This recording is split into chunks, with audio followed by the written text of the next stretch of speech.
Hello दोस्तों, स्वागत है आपका मेरे इस वीडियो पार्ट में। आज हम हैं पेज नंबर 18 पर। आप देख रहे हैं पेज नंबर 18। और इस पेज में कल जो हम पुस्तक पढ़ रहे थे उसी से हम आगे बढ़ेंगे। देखिए यहाँ पर, आइए करते हैं। एक वृत्ताकार कागज़ को बीच से मोड़िए। इस आधे भाग को पुनः बीच से मोड़िए। व्यास की लंबाई त्रिज्या की लंबाई की आधी ऑब्लिक दुगनी होती है। तो अभी हम इसको करके देखते हैं। दोस्तों, ये है एक वृत्ताकार कागज़ और इस वृत्ताकार कागज़ के बीच में यहाँ पर है इसका केंद्र। केंद्र भी हम इसमें लिख सकते हैं। ये वाला हिस्सा है इसका केंद्र। तो जैसे जैसे निर्देश हमें दिए जा रहे हैं उसके अनुसार हम इसको करते जाते हैं। एक वृत्ताकार कागज़ को बीच से मोड़िए। इस आधे भाग को पुनः बीच से मोड़िए। यानी इस कागज़ को हमने 2 बार मोड़ना है। और कहाँ से मोड़ना है? बीच से होते हुए मोड़ना है। केंद्र वाला हिस्सा बीच में आना चाहिए।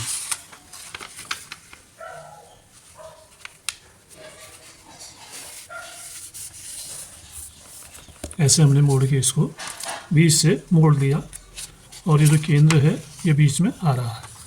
इसके बाद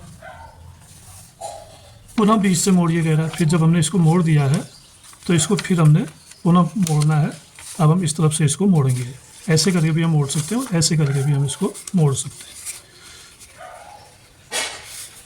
ध्यान रखना पड़ेगा कि बीच में हो, बराबर में हो। इसको हमने मोड़ दिया है। अब आप देख रहे हैं इसके 4 हिस्से हो गए हैं, जैसा कि यहाँ पर आपको दिख रहा है। इसमें 4 हिस्से हैं। तो कह रहा है कि व्यास की लंबाई त्रिज्या की लंबाई की आधी दुगनी होती है। अब इसमें व्यास और त्रिज्या को आप समझिए। व्यास तो है यहाँ से और यहाँ तक, परिसीमा से परिसीमा और केंद्र से होते हुए, यहाँ से होते हुए अगर लाइन जाती है तो ये व्यास होगी। और त्रिज्या होगा यहाँ से यहाँ तक, यहाँ से यहाँ तक, यहाँ से यहाँ तक, फिर यहाँ से यहाँ तक। यानी कहीं भी आप लाइन डालो केंद्र से एक तरफ को तो वो होगी त्रिज्या। तो यहाँ पर ये चित्र दिए हैं। पहले ये पेपर था हमारे पास, फिर 2 हिस्से बने ऐसे, और फिर इसमें से एक हिस्सा हमने रंगीन कर दिया। ये वाले हिस्से को हम रंगीन कर देते हैं ऐसे। चलो लाइनिंग कर देते हैं अभी।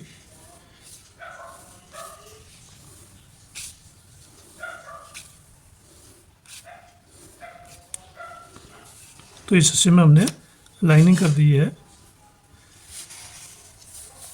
वृत्त को एक, तो यहाँ पर एक छोटा सा प्रश्न भी है, सवाल दिया है इसने कि व्यास की लंबाई त्रिज्या की लंबाई की आधी या दुगनी होती है।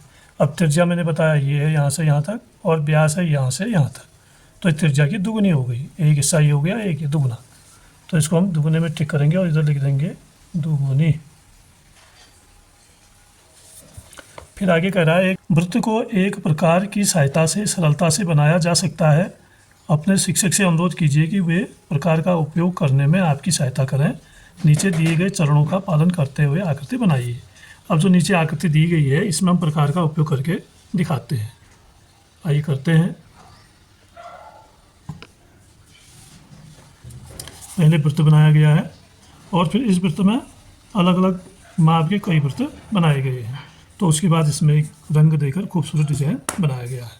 तो इसको करने के लिए हम एक पेपर लेंगे। तो प्रकार को इस तरह से इसमें पेंसिल लगा लेंगे। ध्यान रखेंगे कि ये नोक बराबर होनी चाहिए। पेन की नोक और प्रकार की नोक बराबर दूरी में होनी चाहिए, छोटी बड़ी नहीं होनी चाहिए, नहीं तो वो हिल जाएगा।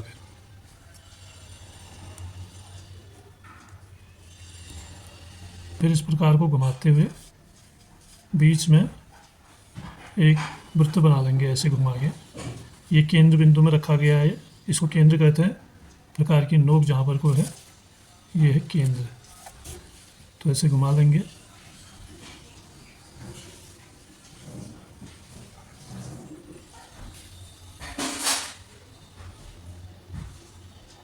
तो ये बन जाता है वृत्त और ये है केंद्र बिंदु। तो अभी जब वृत्त बन जाता है तो फिर इस तरह की आकृतियाँ हम इसमें बनाएंगे। प्रकार में एक इसी दूरी से और परिधि पर रखते हुए, परिसीमा पर रखते हुए हम क्या करेंगे और वृत्त बनाएंगे। ये उसी दूरी को, जो दूरी ये थी, इसी दूरी को यहाँ पर रखते हुए हम एक वृत्त यहाँ को बनाएंगे।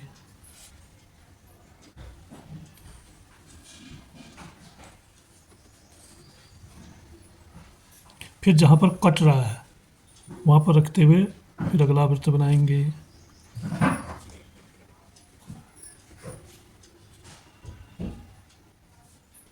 इसी तरह आगे बढ़ते जाएंगे, जहाँ जहाँ पर दूसरे वृत्त को काट रहा है तो वहीं पर रखते हुए हम फिर से एक घेरा बना लेंगे। और ये है कि केंद्र हिलना नहीं चाहिए, हिलेगा तो फिर दूरी कम ज़्यादा या टेढ़ा मेढ़ा वृत्त बन जाएगा। अब हम यहाँ रख के बनाते हैं।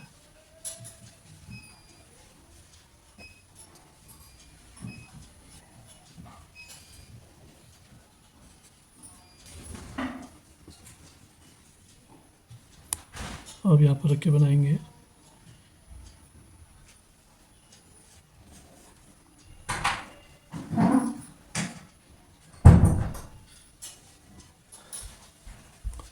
अब यहाँ पर रख के बनाएंगे।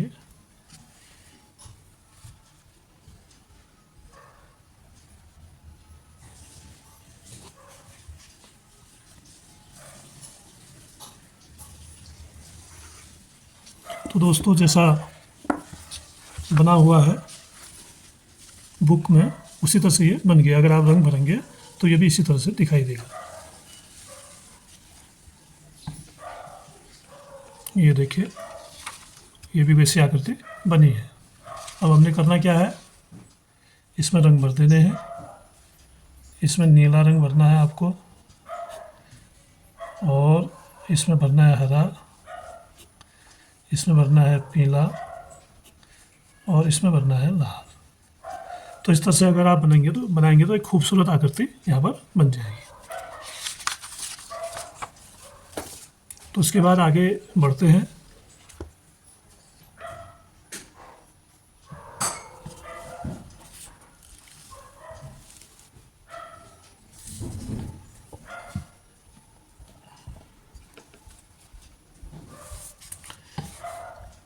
कालीन की इस अभिकल्पना कहते हैं डिजाइन को। देखिए, एक सुंदर वृत्त है ना। ये जो यहाँ पर वृत्त बना हुआ है, इसके अंदर जो डिजाइन बने हुए हैं, तो ये कालीन में बना हुआ है और ये कितना सुंदर लग रहा है, आप देख सकते हैं। तो प्रश्न है कि इस वृत्ताकार अभिकल्पना के केंद्र, त्रिज्या और व्यास को अपनी इच्छानुसार रंगों से चिन्हित करें। अब हमने इसका केंद्र, त्रिज्या और व्यास ये बताना है। केंद्र तो बीच का हिस्सा होता है, आप जानते हैं, केंद्र हो गया। इसको हम यहाँ लिख सकते हैं केंद्र, या बाहर लिख दें केंद्र। और अब इसकी जो त्रिज्या है, इस केंद्र से परिधि तक की दूरी को त्रिज्या कहते हैं। ऐसे आप लाइन खींच के बना देंगे इसको। ये त्रिज्या हो गई। और व्यास अगर आपको बताना है तो परिसीमा से परिसीमा तक की दूरी व्यास होती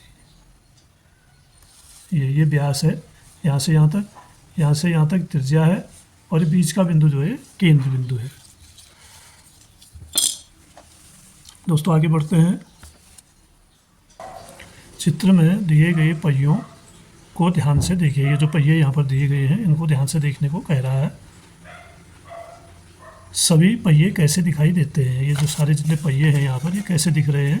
दिखने में गोल हैं, सभी सब गोल दिख रहे हैं। अब बताइए, पहला है अधिकतम त्रिज्या वाला पहिया। ऐसा पहिया हमने बताना है जिसकी त्रिज्या सबसे ज़्यादा हो। अब सबसे ज़्यादा त्रिज्या वाला पहिया कौन होगा? जो सबसे बड़ा होगा। देखने में जिसका आकार बड़ा है वही सबसे ज़्यादा त्रिज्या वाला होगा। अब इसमें देखने में सबसे बड़ा ये है, तो ये खो नंबर का ये होगा अधिकतम त्रिज्या वाला। यहाँ लिख देंगे खो। और न्यूनतम त्रिज्या वाला पहिया, अब न्यूनतम त्रिज्या वाला वो पहिया होगा जो सबसे छोटा है। सबसे छोटा ये घो वाला है, तो यहाँ लिख देंगे घो।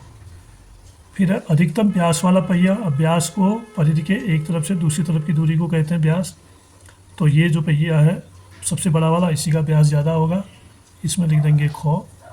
और न्यूनतम व्यास वाला पहिया, न्यूनतम व्यास छोटे पहिए का होगा, तो इसको लिख देंगे घो।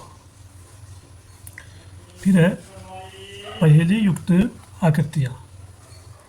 एक है छिपी हुई आकृतियों को पहचान कीजिए तथा उनके नाम लिखिए। इसमें बहुत सारी आकृतियाँ इकट्ठे बना रखी हैं और उनके नाम हमने यहाँ पर लिखने हैं। तो इसमें छिपी हुई कौन कौन सी आकृतियाँ हैं वो हमने देखना है। अब कौन कौन सी आकृति दिख रही है, एक तो ये दिख रहा है गोला, गोला लिख दिया। और इसमें दिख रहा है ये आयत, आयत लिख दिया। फिर दिख रहा है ये वर्ग, वर्ग लिख देंगे। और ये दिख रहा है बेलनाकार आकृति, ये आप देख रहे हैं, बेलन लिख देंगे। और इसके बाद ये त्रिभुज भी हमें यहाँ पर दिख रहा है, त्रिभुज लिख देंगे। और दिख रहा है हमें ये भी त्रिभुज है, ये आयत है। और ये भी एक छोटा सा बेलन यहाँ पर भी दिख रहा है, गोला हो गया।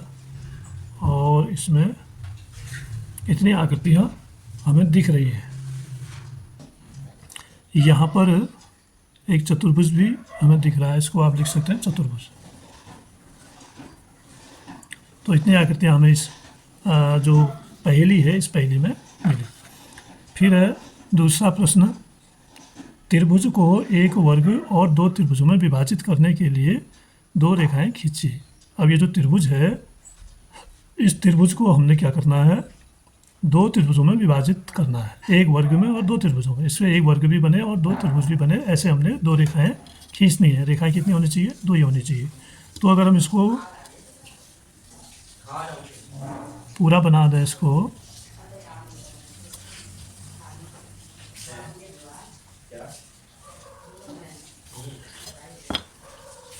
इसको अगर हम एक वर्ग बना देते हैं तो इसमें हमें कितने त्रिभुज मिल जाएंगे, दो त्रिभुज मिल जाएंगे, एक ये दो त्रिभुजों में एक वर्ग में दो रेखाएं खींची हमने।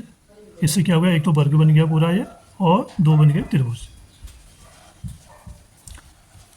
आगे देखते हैं, इस वर्ग को तीन त्रिभुजों में विभाजित करने के लिए दो रेखाएं खींची। अब यहाँ पर एक वर्ग दिया है, इसको हमने तीन त्रिभुज इसके बनाने हैं। तो पहले तो हम इसके दो त्रिभुज बना लेंगे, बीचों बीच एक लाइन खींच के। और फिर एक त्रिभुज को दो बिंदु से मिलाते हुए रेखा तक मिला देंगे। ये देखिए, अब इसमें बन गए तीन त्रिभुज, एक त्रिभुज, दूसरा त्रिभुज और तीसरा त्रिभुज। तीन त्रिभुज हो गए और दो रेखाएं हो गई, नहीं दो रेखाएं हमने खींची हैं, एक ये और एक ये। मतलब वर्ग को जो है तीन त्रिभुजों में बांट दिया है दो रेखाओं के द्वारा। दोस्तों आगे बढ़ते हैं, यह प्रश्न नंबर 4। दाएं स्तंभ में दी गई छोटी आकृतियां प्राप्त करने के लिए बाएं स्तंभ में दी गई आकृतियों में आवश्यक कटाव दर्शाती हुई रेखाएं खींचिए। ये जो बाएं तरफ आकृतियां दी गई हैं बाएं स्तंभ में, इन आकृतियों को क्या करना है, दी गई आकृतियों में आवश्यक कटाव दर्शाती हुई रेखाएं खींचिए। ये रेखाएं खींचनी है यहाँ पर, ये जो यहाँ कटी हुई है। तो ये कहाँ से कटी है, एक तो ये यहाँ से कटी है, एक ये कोना कटा है इसका, और एक ये कोना कटा है। ये देखिए दो आकृतियाँ हैं ना कटी हुई, एक ये है और एक ये है, और बीच की आकृति ये है। इसी तरह से इसमें चार हिस्से इसके किए गए हैं। तो चार हिस्से कैसे किए हैं, एक तो तिकोना ये है और एक तिकोना ये है।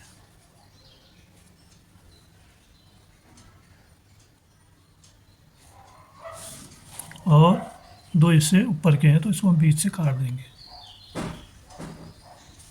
इस तरह से ये आकृति 1 2 3 4 इस तरह से काटी गई है।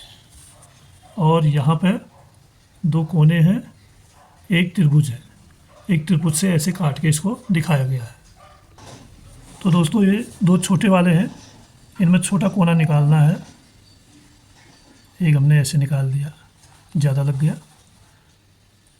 और एक कोना हमने यहाँ निकाल दिया, यहाँ तक है लाइन। और ऊपर से हमने ऊपर वाले त्रिभुज को थोड़ा बड़ा निकालना है, जितनी दूरी इसकी है उतनी दूरी पे इसको भी निकालेंगे। ये देखिए, अब ये जो बीच की आकृति है वो इस तरह से आ जाएगी।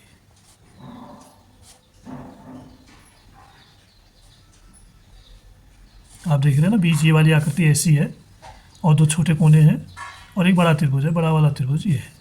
तो इस तरह से हमने इन आकृतियों को बांट के ऐसे अलग अलग उसके हिस्से किए हैं। आगे देखते हैं पत्रक खेल पत्तों का खेल। यानी पत्रक खेल क्या होता है, देखिए इस पुस्तक के अंत में दिए द्विआयामी आकृति पत्रकों को उनके किनारों के अनुसार 3 समूहों में बांटिए।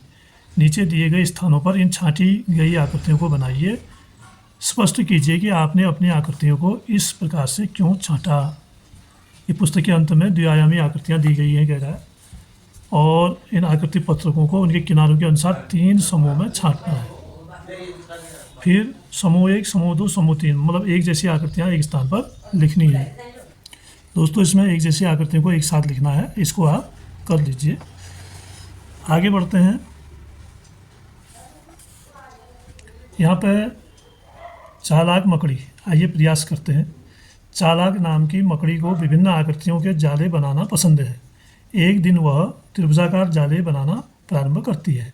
उसके जाले में कितने त्रिभुज हैं? ये वाला मकड़ी का जाला है, इसने एक त्रिभुजाकार जाला यहाँ पर बनाया है, और इसमें कितने त्रिभुज हैं हम उनको देखते हैं अभी। अगर हम इनको देखें तो ये हैं, एक त्रिभुज तो ये हो गया, फिर ये 2, 3, 4, 5, 6 तो ये हैं।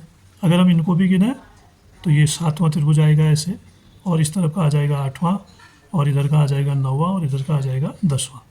तो कुल मिला के 10 त्रिभुज इसमें होते हैं। 10 त्रिभुज हम इसमें लिख देंगे।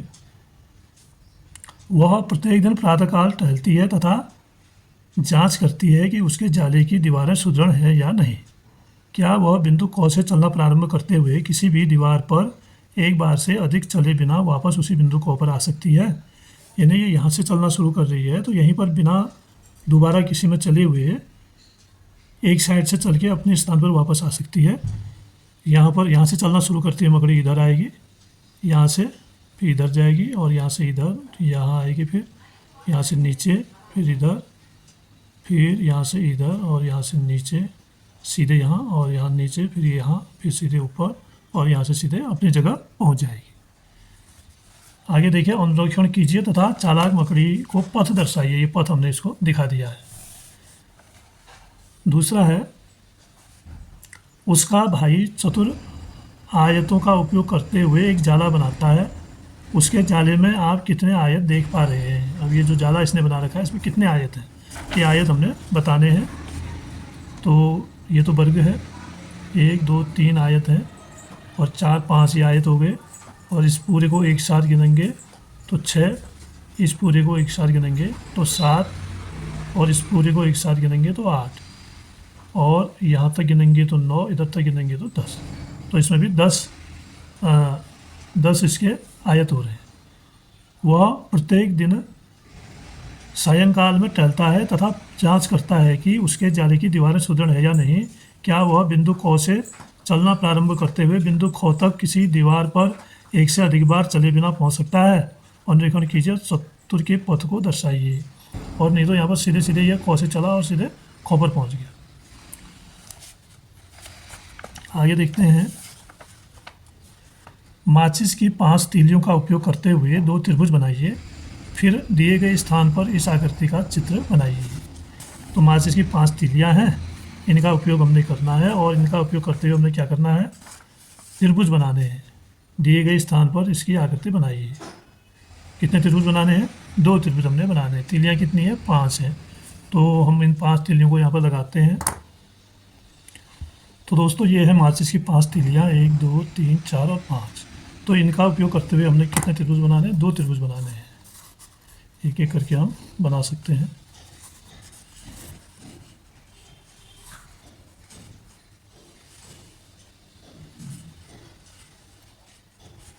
एक त्रिभुज ये हो गया, थोड़ा टेढ़ा बन रहा है, इसको सीधा कर लें।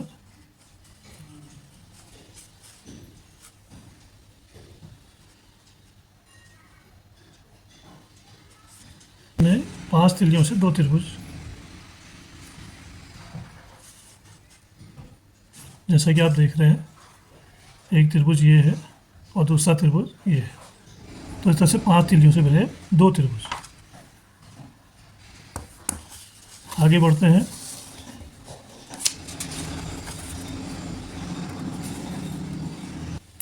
प्रश्न 3 है, इन तीलियों में से 2 तीलियों का स्थान परिवर्तन करके 4 त्रिभुज बनाइए।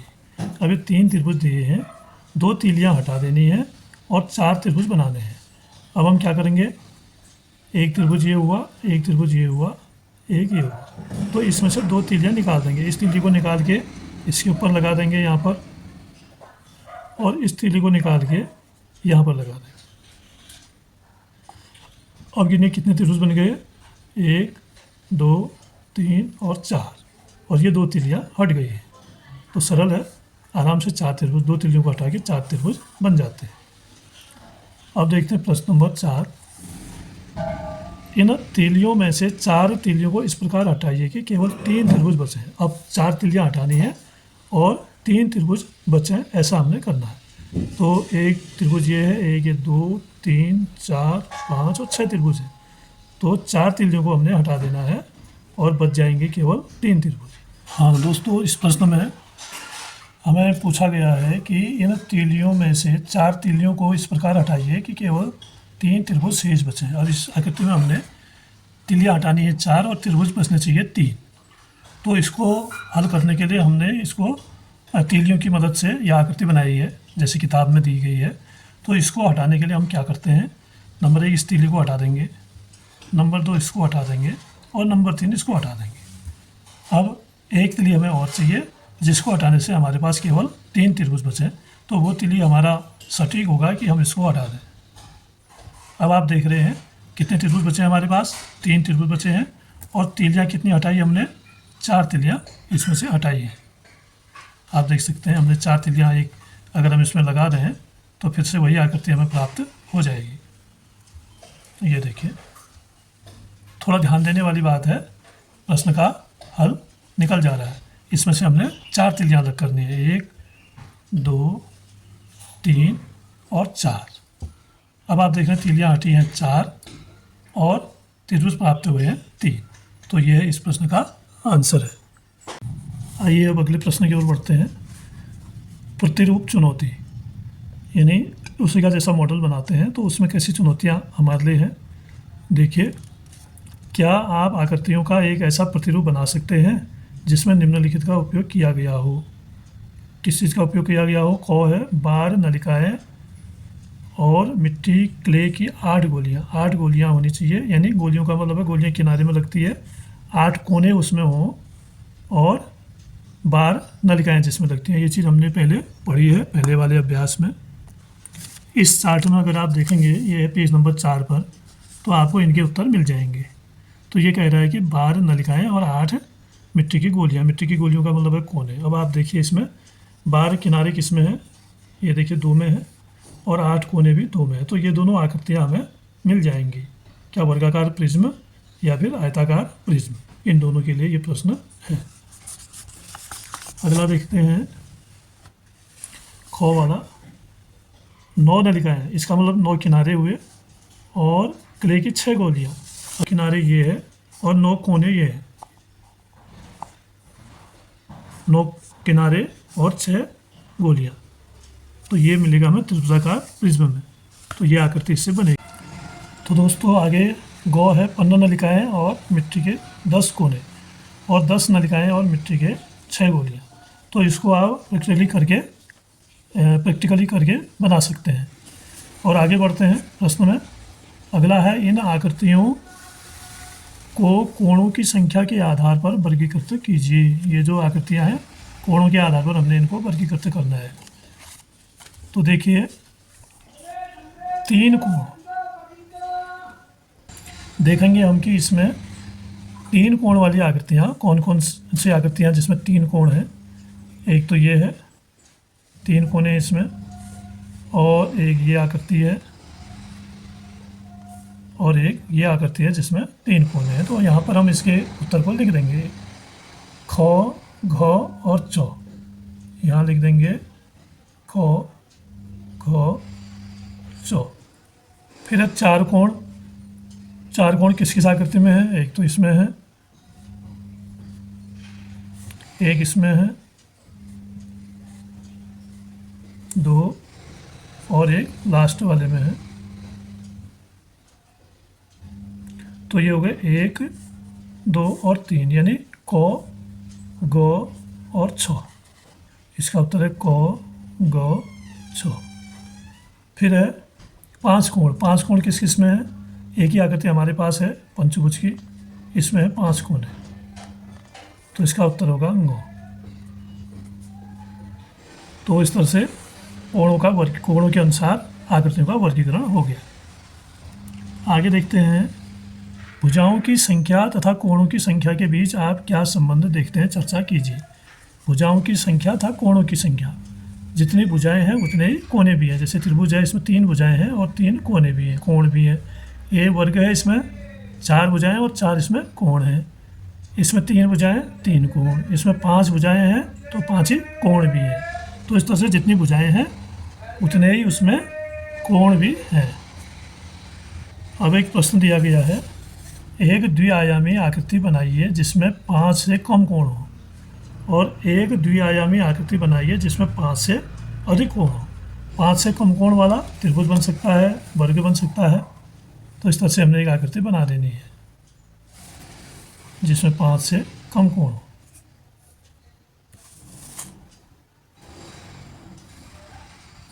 एक वर्ग बना दिया। इसमें जो कोण है 1, 2, 3 और 4, ये जो है 5 से कम कोण वाली आकृति है। अब बनाना है 5 से अधिक कोण वाली आकृति। अब 5 से अधिक कोण जो होंगे वो होंगे षडभुज में, सप्तभुज, अष्टभुज, इस तरह के होंगे। तो उसमें हम इन कोणों को बना देंगे। ऐसे मिला देंगे 1, 2, 3, 4, इसको आप लंबा भी कर सकते हो। उसके बाद 5, कौन सा बनाए? 1, 2, 3, 4, 5, 6, 7, 8, 9। 1, 2, 3, 4, 5, 6, 7, 8, अष्टभुज बन गया। ये भी, इसमें भी कोण कितने हैं? 5 से अधिक कोण है, जो अष्टभुज भी सही उत्तर है इसका। षडभुज भी हो सकता है और अष्टभुज भी हो सकता है। तो इसमें आ रहे हैं 8 कोण। 1, 2, 3, 4, 5, 6, 7 और 8वां कोण ये। तो इस तरह की 2 आकृतियां हमने बनाई। प्रश्न नंबर 8 देखेंगे, इन आकृतियों में समकोणों को अंकित कीजिए तथा प्रत्येक आकृति में समकोणों की संख्या लिखिए। अब इसमें हमने समकोण दर्शाने की, समकोण कहाँ कहाँ है? समकोण यहाँ पर है, यहाँ है, 4 समकोण। इसमें नहीं है, इसमें भी नहीं है, इसमें भी नहीं है, इसमें नहीं है और इसमें भी, हाँ इसमें समकोण है। समकोणी लग रहे हैं, आकृति थोड़ी टेढ़ी है लेकिन कोण समकोण है। तो 2 समकोण अंकित कर दिए हमने। इसके बाद आकृतियों में समकोणों को अंकित कीजिए तथा प्रत्येक आकृति में समकोणों की संख्या लिखिए। इसमें भी 4 है समकोणों की संख्या और इसमें भी 4 है समकोणों की संख्या। इस आकृति में ये वाला कोण समकोण हो सकता है, लग रहा है कि ये समकोण होगा, तो इस कोण को भी समकोण, इसमें एक समकोण है। तो इस तरह से हमने समकोण वाली आकृतियाँ यहाँ पर देख ली हैं, अंकित कर लिया है। उपयुक्त में से किन आकृतियों में केवल समकोण ही है?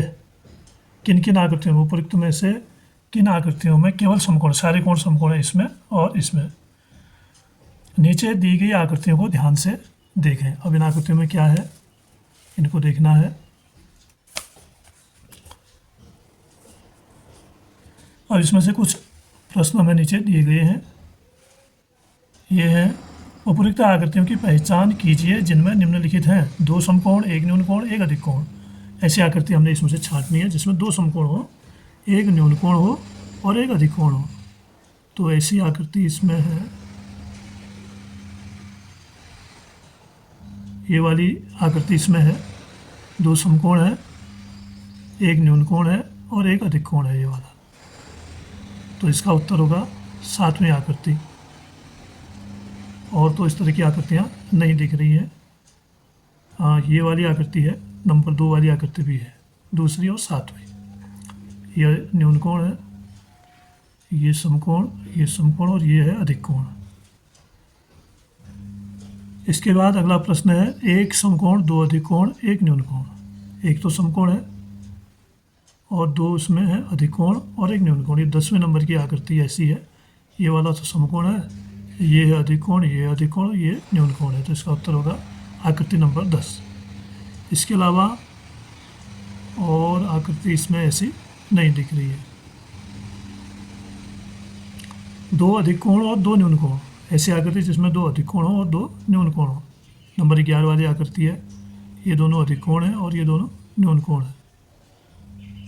इसमें भी 5 नंबर की आकृति भी है। ये न्यूनकोण है, ये दोनों अधिकृत है।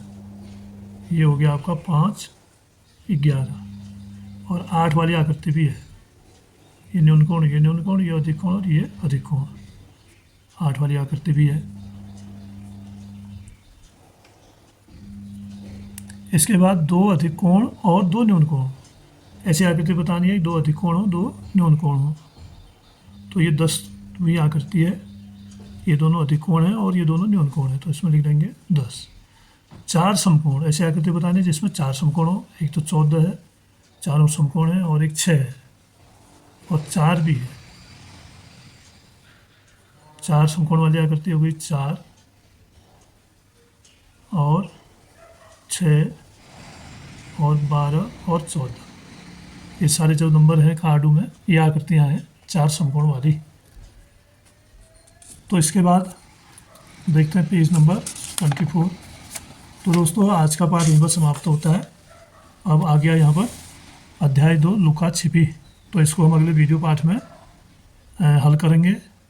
आप वीडियो के साथ बने रहिए। धन्यवाद। प्लीज़ चैनल को सब्सक्राइब करिएगा, वीडियो को अपने दोस्तों में शेयर करिए और लाइक भी अवश्य करिएगा।